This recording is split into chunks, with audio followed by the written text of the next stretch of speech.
after. Yes. We'll start with the verse before the Dharma talk.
Well, good evening, everyone. Kodam, I thought you had really drastic news to share rather than the fact that I'm leaving soon. Oh my God, who died? Anyway, it's very, very nice to be here. Good evening to all of you, bodhisattvas and great spirits out there in Zoom land. And I want to take a moment to thank Roshi for inviting me to spend time with the beloved community and also the opportunity to share the Dharma. Thank you. So I want to talk about practicing in the raging fire, but before I do, I better, yes, there's a clock. All right, good. We're all safe.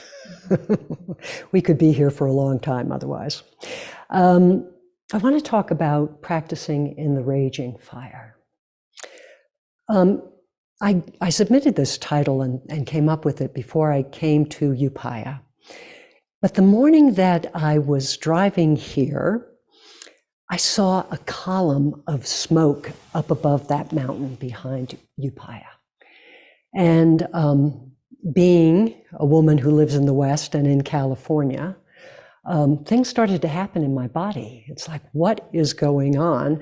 And what's happening is something, close to and dangerously close to Upaya. So I think that many of us have this experience when fire actually does appear near us or around us. In California, I felt in my body immediately a history of the last couple of handful of years of what's happened in California, where the fires come, there's just the faint whiff of smoke in the air, and you start getting a little panicky. And then sometimes the color of the air is changed, and then the quality of air, the particulate matter, right? And whether or not you have to wear a mask and checking air quality before you go out. Can your kids exercise and go out to the park? It's really quite an incredible practice, right? This practicing in the fire that we have these days because of all of the causes and conditions. In the New York Times this week, I read that a fifth of the sequoias in California have died in recent years. These trees that are massive and that have lived anywhere from 400 to 1,000 or more years and were thought to be impervious are now dying because of the intensification of the fire that we're experiencing. And just this morning in the paper, I read that in the panhandle of Texas, they're evacuating it for the same reason, right? Things are heating up all over the world. 2,500 years ago, more or less, The Buddha, in his third sermon after his awakening, said, "Monks, all is burning." Burning with what? Burning with the fires of greed, the fires of hatred, the fires of delusion. I don't think you have to be a Buddhist to draw the connection between what we're experiencing now and what the Buddha was talking about 2,500 years ago. And these fires aren't just fires that are physical. Right now, I think that we're experiencing so many things burning up or burning down. Our political institutions, social fabric, concepts like social justice, wealth equality. A lot of things feel very red hot and dangerous, in a dangerous position right now. About 800 years ago, Dogen wrote a fascicle called Gyobutsu Iji. And I want to talk about this fascicle tonight in two parts as it relates to practicing in the raging fire. So I'm going to start with the end where he's detailing a conversation between a teacher and a student, although both of them are pretty equal in terms of understanding the Dharma.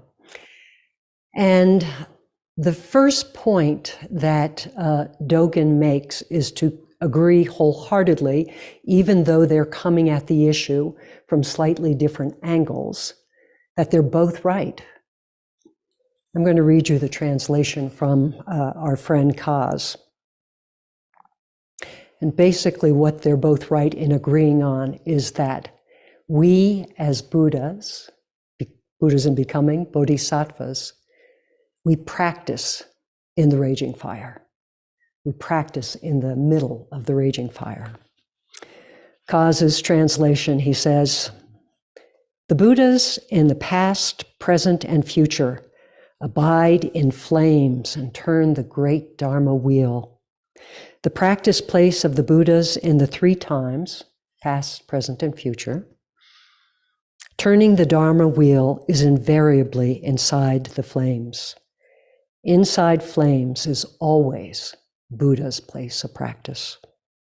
And then a different translation, "Thus it is that the blazing fire is the great training ground wherein all Buddhas turn the great wheel of the Dharma."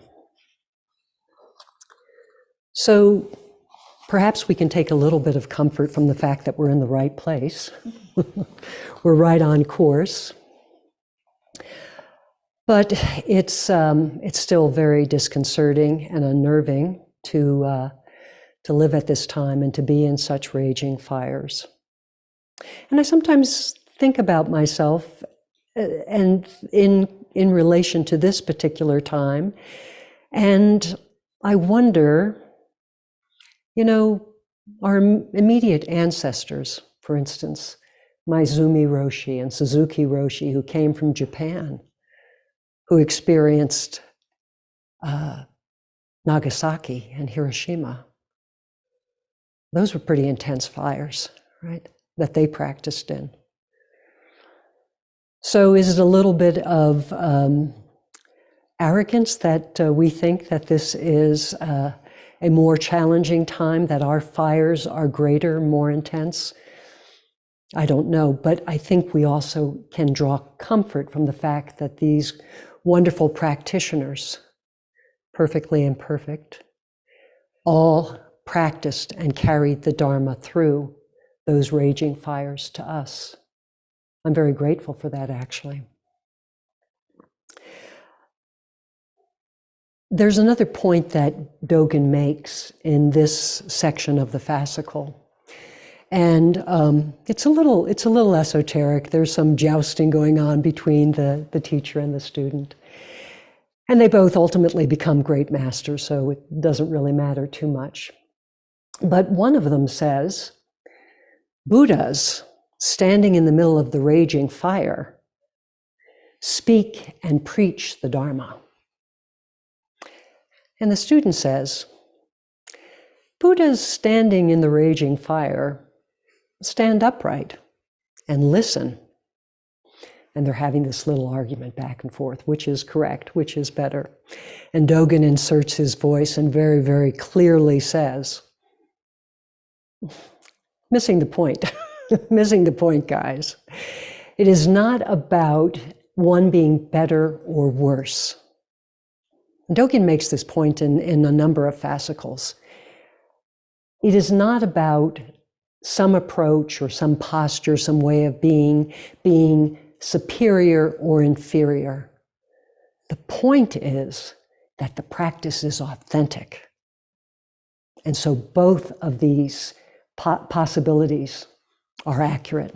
So put a pin in that, and I'm going to come back to that, assuming there's time. So going to the front part of this fascicle, Gyobutsu Iji. It's variously translated, and we always find this so interesting, right? The different translations. On the everyday behavior of a Buddha doing her practice. That comes from the Shasta Abbey version of the Shobo Genzo. And I mention that one in particular because it's a free, legitimate download. You will not be violating anybody's copyright if you go to Shasta Abbey, and you can download the entire Shobo Genzo. Nishima and Cross say that the translation translated as the dignified behavior of acting Buddha. The Soto Shu says this is the deportment of the practicing Buddha. And then I think Cause might actually hit a Dharma home run here when he translates it as awesome presence of active Buddhas. I just want to invite us all to take a moment and to feel that awesome presence of active Buddhas.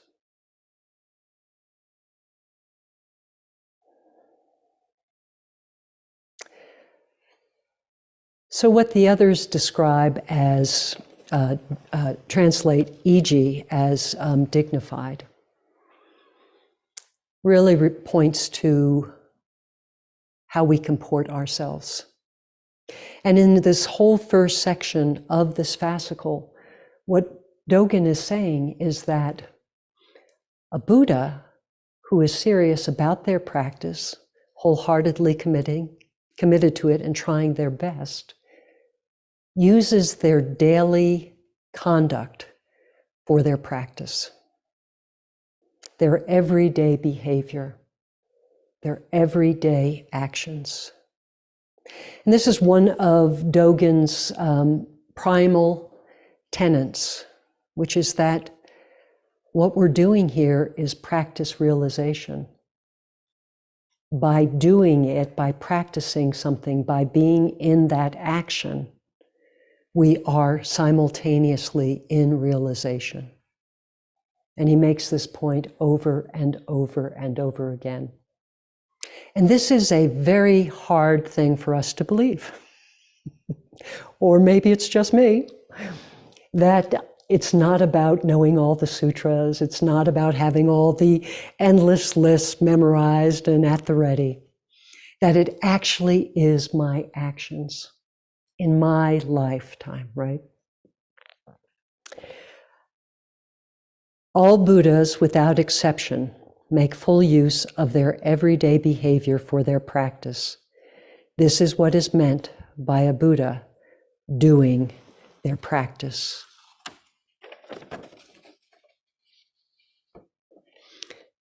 Kaz translates, Buddhas at all times practice complete, awesome presence. Thus they are active Buddhas. Know that Buddhas in the Buddha way do not wait for awakening. Active Buddhas alone fully experience the vital process on the path of going beyond Buddha. Buddhas do not wait for awakening.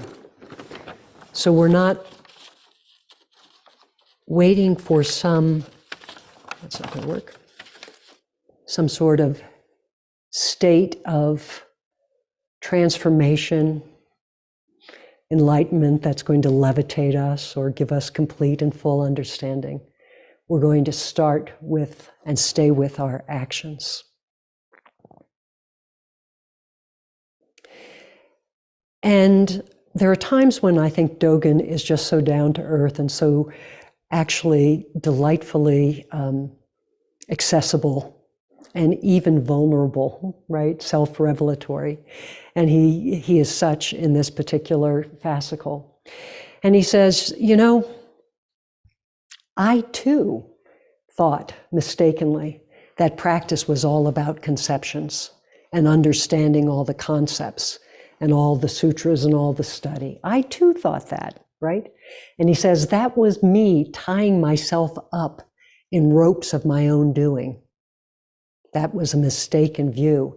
And he says, he describes the result of that is that he buries himself in a cave on the periphery of Buddha.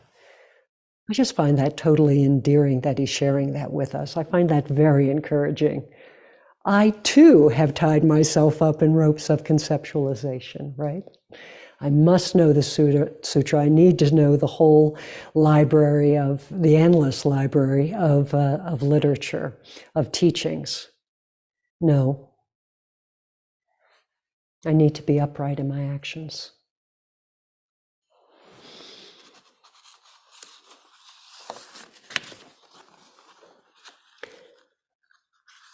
So we question ourselves a lot, and we keep ourselves away from practice because we doubt that restocking toilet paper in somebody's room might be practice realization.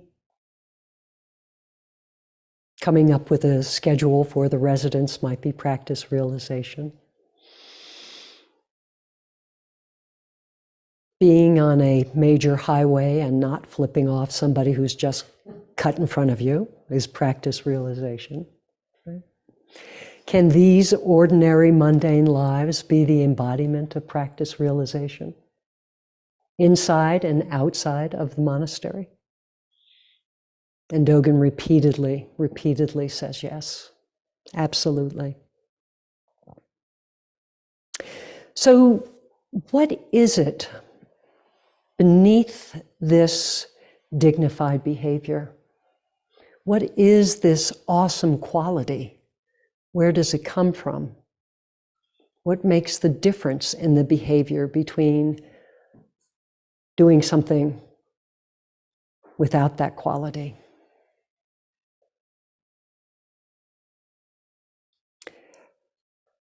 For me, it is precisely what several of you are going to be doing this Saturday. What people here have already done, many of us, and what some of you will do in the future. And that is to take vow and to be taken by vow.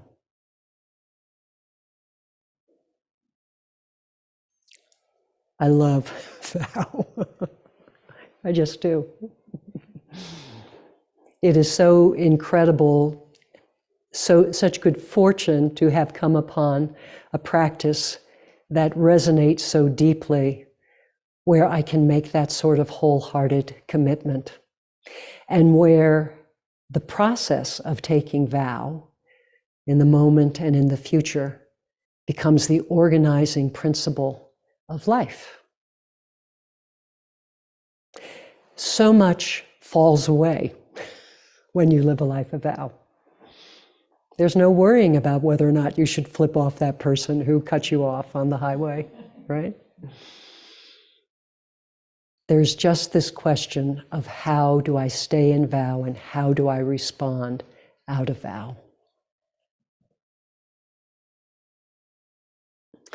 So we commit to doing no harm, the quintessential vow. And I think that this might be true here at Upaya, but in the Suzuki Roshi lineage, in the 16 Bodhisattva precepts, there's the 3 refuges the 3 pure precepts at the center, and then the 10 clear-minded or grave precepts. And the precept that we commit to, that's kind of the umbrella uber vow, is the precept in the pure precepts, to do no harm. And we commit to this and to doing this as best as we can.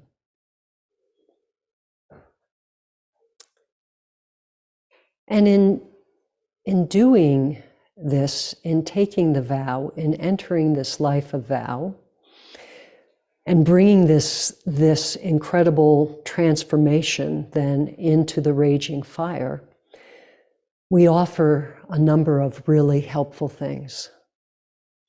The first is that we learn how to do no harm here.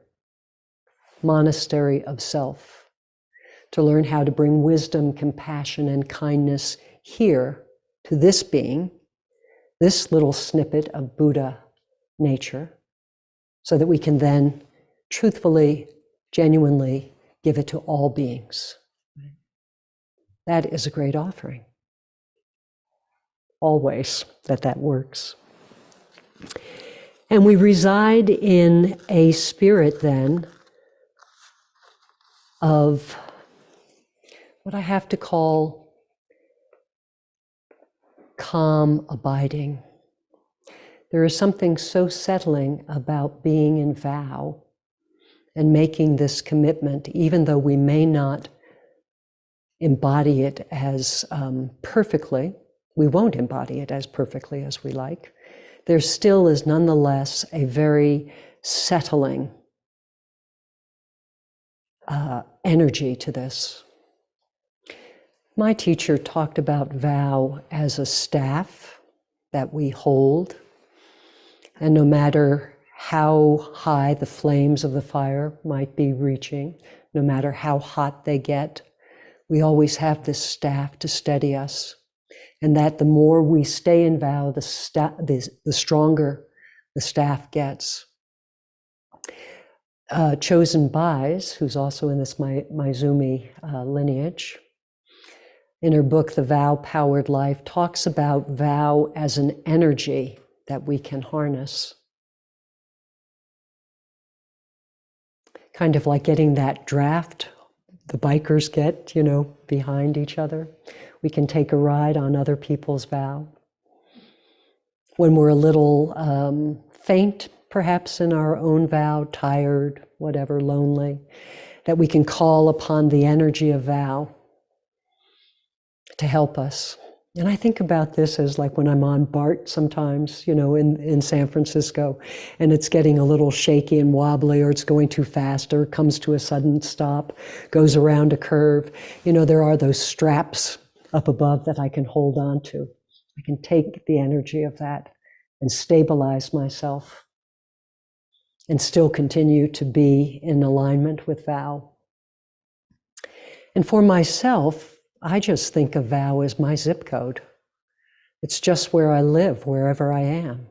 It's the land, the territory underneath my feet, wherever those feet are. And there's something just so profoundly relieving about always having vow with you.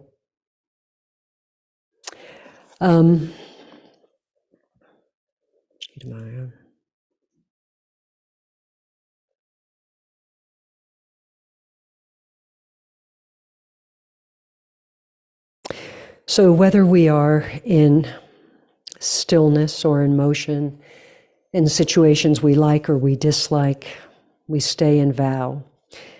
We vow and then we return to vow. Because we won't do this perfectly. These are impossible things to uphold perfectly. Our practice is not about being perfect. We'll make mistakes. And Zen is very, very generous about mistakes. Dogen has said, and he says in this fascicle, it's one mistake after another. We just try our best on each moment. Mistakes are part of the practice, and mistakes are expected. And mistakes are good because we learn from them. I'd be happy to tell you in a different setting about the many mistakes I have made in my practice and how incredibly beneficial they have been. Because when we are this committed, this open-hearted to this practice, we feel them more deeply. Reb Anderson, in his book on the precepts, which I think maybe was part of your study, says that, we feel this remorse, and the etymology of remorse is that we taste again the bitterness of our actions. And every time I have tasted again the bitterness of my actions, I have come back more strongly with a vow to never do that to myself or to somebody else again. So we learn from mistakes, and mistakes give us more, help the muscles strengthen and give us more capacity. So in this aspect of living out of vow, living a precepts-based life, a vow-based life in the raging fire, we offer first and foremost this calm abiding. We're not adding more gas to the fire. And we're modeling something radically different. We're modeling an incredibly beneficial option to how most people respond in the raging fire. We offer this ability to be upright, to be stable, to maintain some level of peace and equanimity, while everybody else is going around kind of chicken with their heads cut off.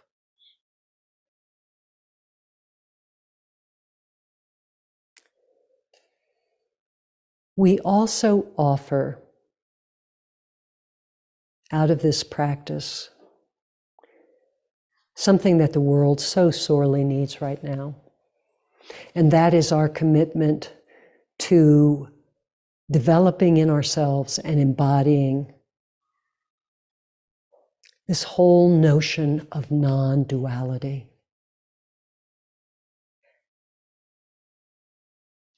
Just think for a moment all the places and how radically different it would be if non-duality, non-separation, the spirit of co-creation, which is at the heart of non-duality, were to be embraced.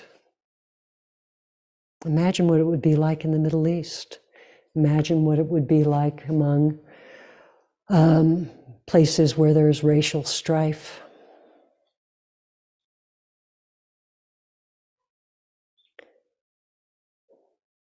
To be able to be in the raging fire and to offer this profoundly transformative perspective for people to see it, to maybe feel it, to hear it, just to get close to it, would have enormous beneficial impact. And that is what we can do, whether it's here in local communities, whether it's at on a larger stage.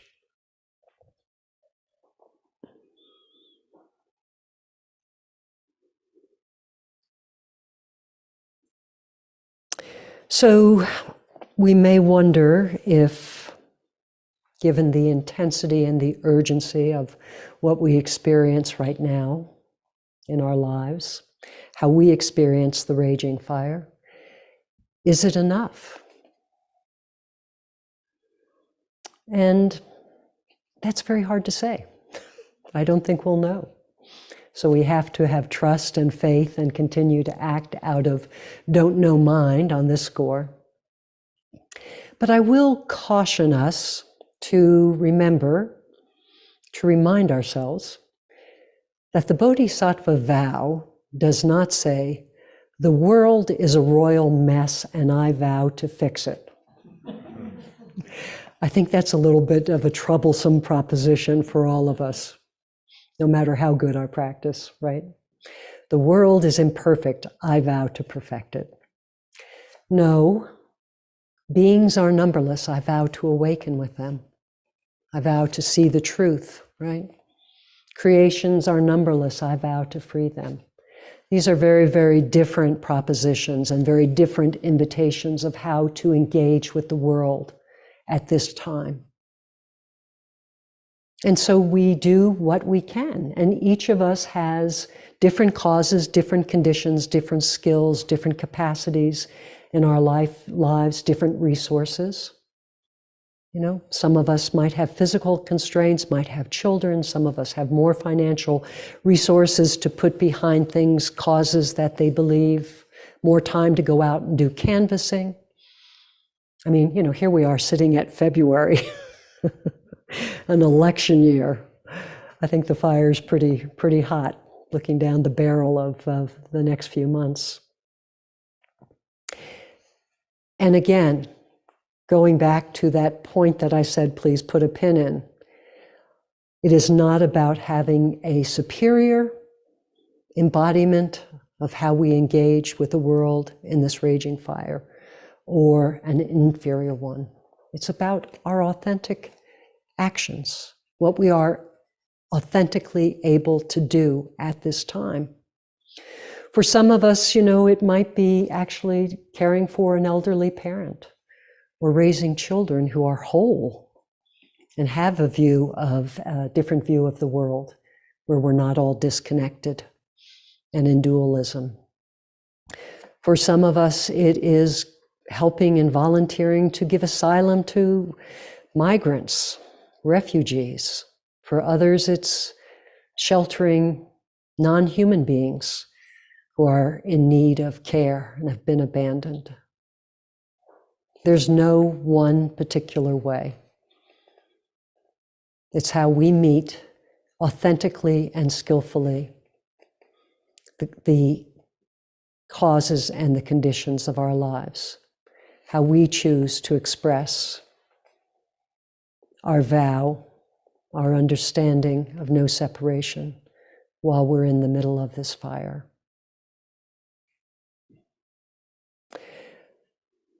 Yunmen was asked toward the end of his teaching career, what is the teaching of a lifetime? And he responded, an appropriate response. So the opportunity and the invitation and the practice becomes, how do we respond? For those of us who choose to make this our zip code, how do we respond? In all the ways that we can manifest in all the situations of our lives, with as much authenticity and skillfulness as we can possibly find. So the other question is, can we survive this fire? Which I think is a very a sanity-based question to ask ourselves. And how do we survive this fire? So this whole thing about precepts and vow is in the realm of sila or shila, right? Ethical living, upright living, being in alignment with our true nature. And that is often, the definition is often accompanied by words such as peaceful, calm, and cool. This is what keeps us cool as we stand in the middle of the fires of our lives. So it may not be the only thing that we need to rely on or go to in order to survive these times skillfully and to take care of this one, but it's not it's good, it's worth knowing that these are all about keeping us cool during hot times. The other thing that I just want to briefly bring forward, and actually it's a whole other Dharma talk, is the importance of joy. Again, our perception of the world is non-dualistic. It's not just suffering and really hard times and hot fires at this point. It's also beauty and joy and friendship and love and silliness and having fun trying to stay up with the conversation at breakfast or dinner in the dining room. It's all of these things, right? And so we have to also make sure that we're replenishing ourselves, that we're watering ourselves. And I think that this, both the pairing of the coolness that comes to us inherently when we behave this way, and then our intentionality to not let joy fall off the screen of our lives is really important.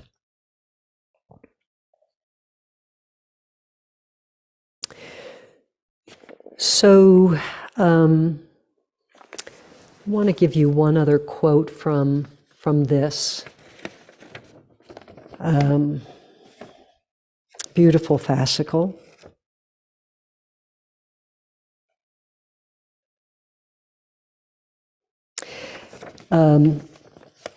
And I think that I offer this from Dogen, so I have great credibility behind me, in the spirit of doing all of this matters.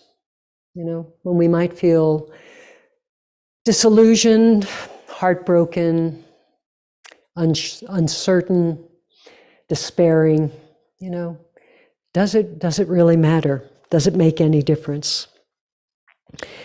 And Dogen says, one translation, because this Buddha who is doing her practice manifests the 4 modes of behavior in everything she does, she manifests these modes right out in the open. Before she speaks, she gives a hint of her spiritual activity, which is woven into whatever she does. And then Kaz kind of takes the same phrase and goes a little bit further with it. Because active Buddhas manifest awesome presence in every situation, they bring forth awesome presence with their body. Thus, their transformative function flows out in their speech, reaching throughout time, space, Buddhas, and activities.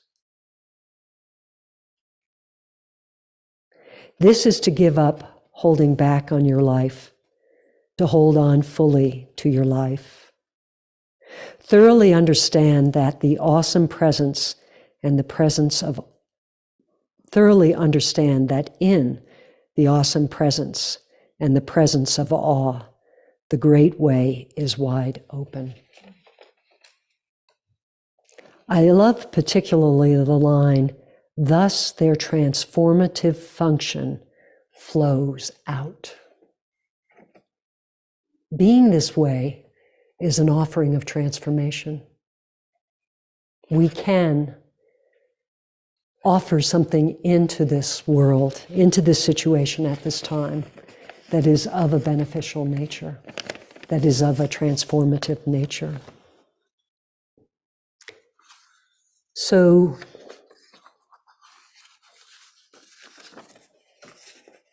circling back to Buddha's fire sermon, at the end of talking about everything burning and being on fire, and sketching out in a slightly different way what I've been talking about as the solution to dousing that burning, he says,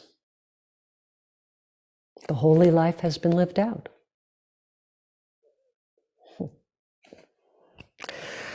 What can be done is done. Of this there is no more. The holy life has been lived out.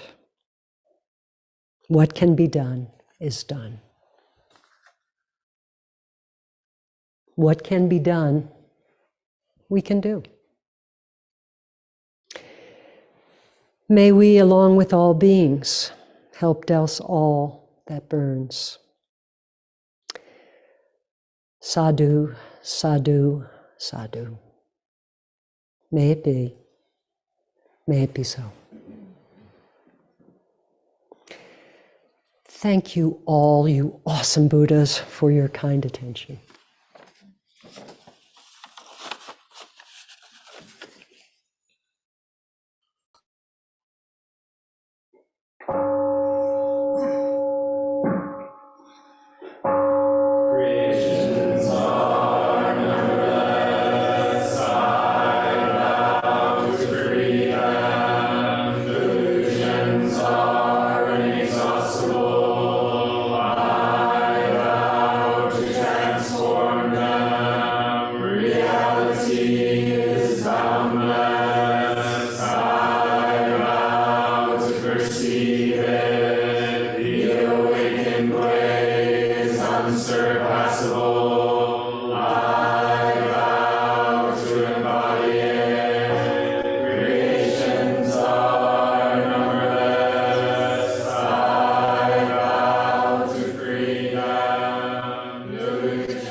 Thank you so much, Sensei, for that beautiful talk.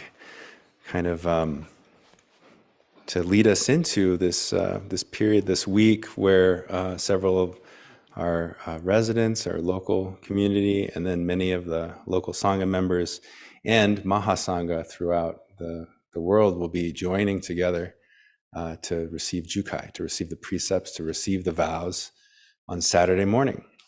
So if you're here locally, you feel free to come and bear witness to this rite of passage for our newly minted bodhisattvas. I was thinking of when you were talking about holding the thing on the train. When I was a kid, I used to kind of grab both and like swing around, and I think that's basically what we're doing now. Really hold on to vow. Yeah. Next week will be a Dharma talk with Frank Ostaseski. It'll be virtual, so you can watch here. We'll have the screen. It'll be part of the chaplaincy program, which is starting up soon. So our chaplains will be, some will be here and many will be online, led by Roshi and many other teachers. And we'll have more ceremonies. And but for the one for the Mahasangha and the local community, Saturday, 11 o'clock. Please come. If you'd like to join us for dinner, we're having brown rice and sweet potato bisque and salad. Feel free to come by and join. And I'll be holding the begging bowl. Please give generously to support Sensei Cynthia and her work in the world. As you can see, she's a bodhisattva, and we'd love to support her. Thank you all.